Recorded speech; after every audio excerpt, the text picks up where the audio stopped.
This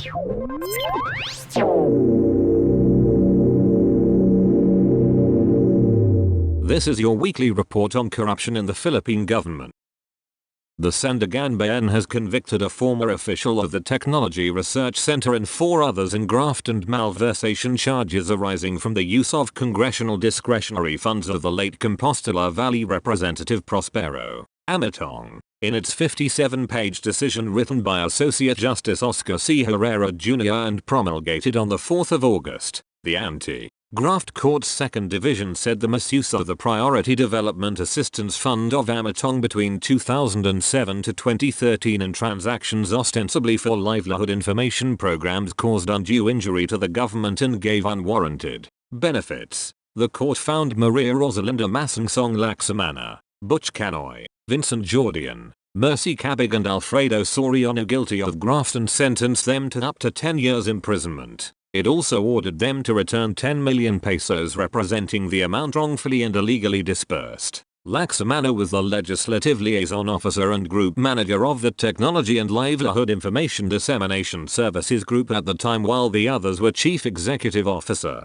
Chief Operations Officer, Treasurer and Vice President, respectively, of the Philippine Environmental and Ecological Development Association, which secured the funding to implement the lawmakers' livelihood programs despite doubtful credentials and non-submission of periodic reports. The court also found Laksamana guilty of the separate charge of malversation and sentenced her up to 18 years imprisonment, a fine of 10 million pesos. She was also ordered to reinstitute the government the amount of 10 million. PEDAI is not in any way engaged in livelihood programs. Obviously, therefore, no lawful nexus connects PEDAI to the project proposal of Representative Amatong, the court said of the transaction.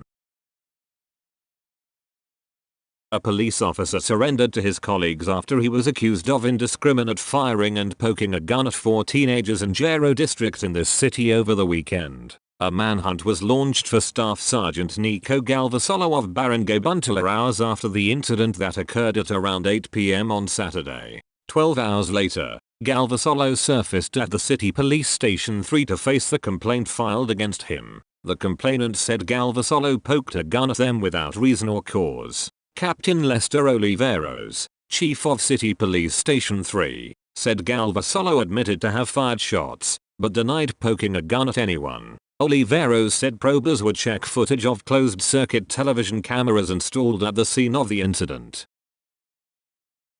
Police in Argao town of southeastern Cebu continue to search for a village councillor, or barangay kagawad in Cebuano, accused of shooting a man late Sunday evening, the 6th of August, 2023. The shooting took place in a waiting shed in Barangay Balaas, Argao at around 11:13 p.m. on Sunday that wounded a 54-year-old man. Police confirmed. The victim was identified as Rolando Abragana who, as of Monday, remains confined in a hospital in Argao. The suspect, on the other hand, was identified as Balaras Barangay Kagawad Jerfil Cabanas, 32, from Argao. Police Senior Master Sergeant Bienvenido Amal, investigator of the case, said they received reports that a shooting occurred in the waiting shed in Barangay Balawas. When they reached the area, witnesses told them that the victim had already been rushed to the hospital. They also reportedly told police that the gunman happened to be a barangay kagawad, whom they identified as Cabanas.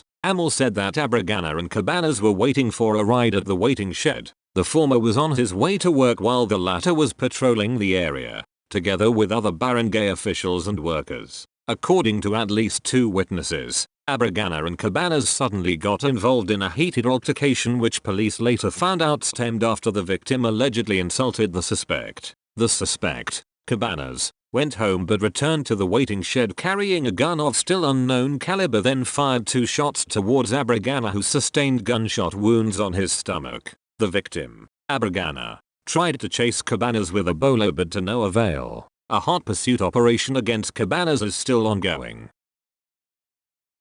3 police officers were wounded, including 2 who reportedly shot each other after a heated argument at the Taguig City Police Station on Monday, according to authorities. The Taguig City Police identified the 2 police officers as Executive Master Sergeant Heriberto Sagip and Chief Master Sergeant Alraquí Bagul. Based on an initial report, the shooting incident occurred at about 11:30 am inside the Office of Community Affairs section of the police station after a GUL arrived and approached Sagipt. A heated argument ensued, while Corporal Alison Sindak tried to calm down both officers. The feuding police officers eventually shot and wounded each other, as well as Sindak. Responding colleagues rushed the 3 police officers to hospital.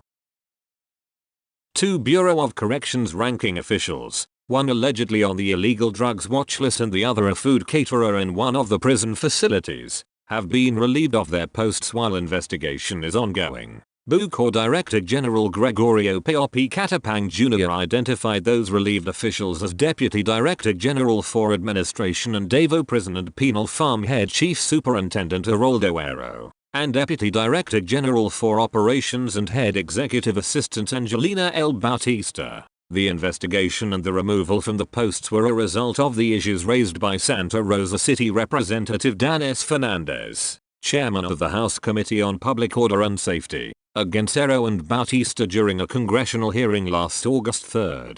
Fernandez said that Aero has been in the illegal drugs watch list of former President Rodrigo R. Duterte, while Bautista was the owner of a food catering service that won the 21 million peso contract to provide food for persons deprived of liberty at the Correctional Institution for Women in Mandaluyong City.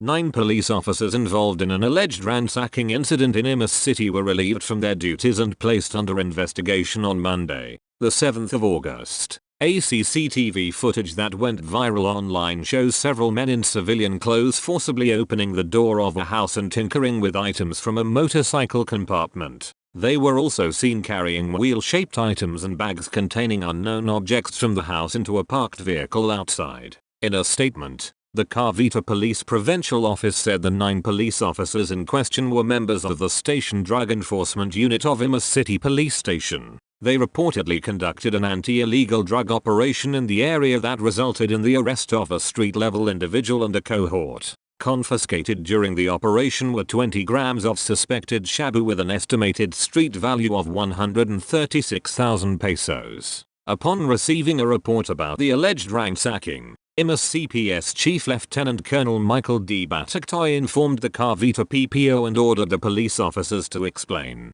Batagtoy also requested for the immediate relief of the team so as not to influence the investigation. Cavite PPO Director Colonel Christopher F. Lazo ordered the reassignment and temporary recall of all issued firearms, pending the result of the investigation and the filing of appropriate administrative and criminal charges. The team was reassigned to the Provincial Administrative and Resource Management Unit.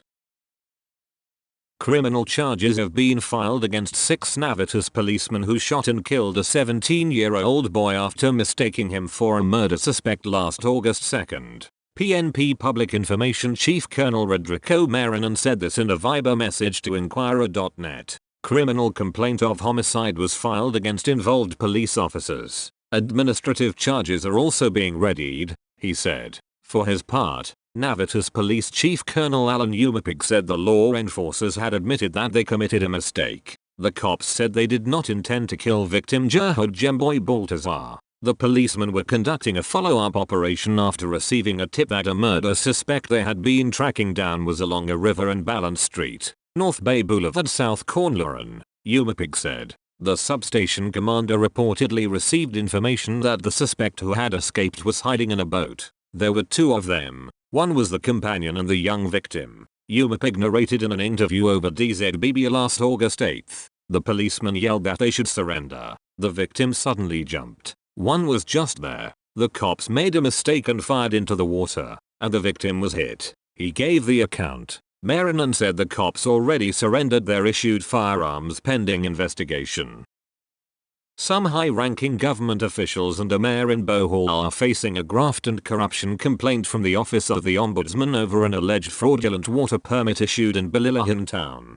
Based on the criminal complaint filed by the Bohol Clean Water Alliance on Wednesday, the respondents include Balilahan Mayor Maria Pereza Chato, officials from the National Economic Development Authority, National Water Resources Board, and the Department of Science and Technology, among others. The issue stemmed from the issuance of a water permit in Balilahan over Bugwak Spring, a water source, which the local government allegedly indicated to be located in Barangay Santo Niño. Complainants Emmanuel Ramasala and Indurastis Leopando, BCWA representatives, however, said the spring was located in Barangay Magsaysay in Sevilla town. The two also cited a result from an NWRB ocular inspection in 2021, which show that Palilahan misled the NWRB during the application process by indicating in its application form that Bugwak Spring is in Palilahan when t-fact, it was situated in Magsaysay, Sevilla, Bohol. This made Palilahan not entitled to the water permit,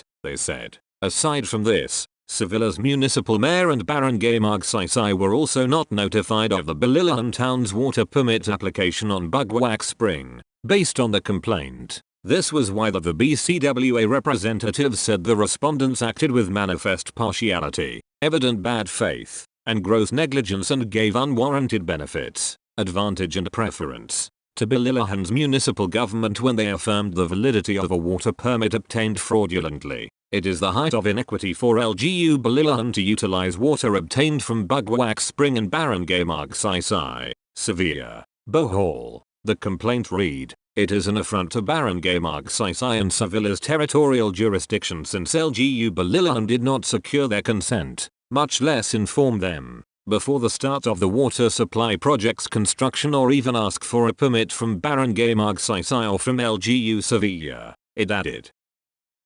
That's all for this week. I'll see you next week with more stories of corruption and foolishness within the Philippine government.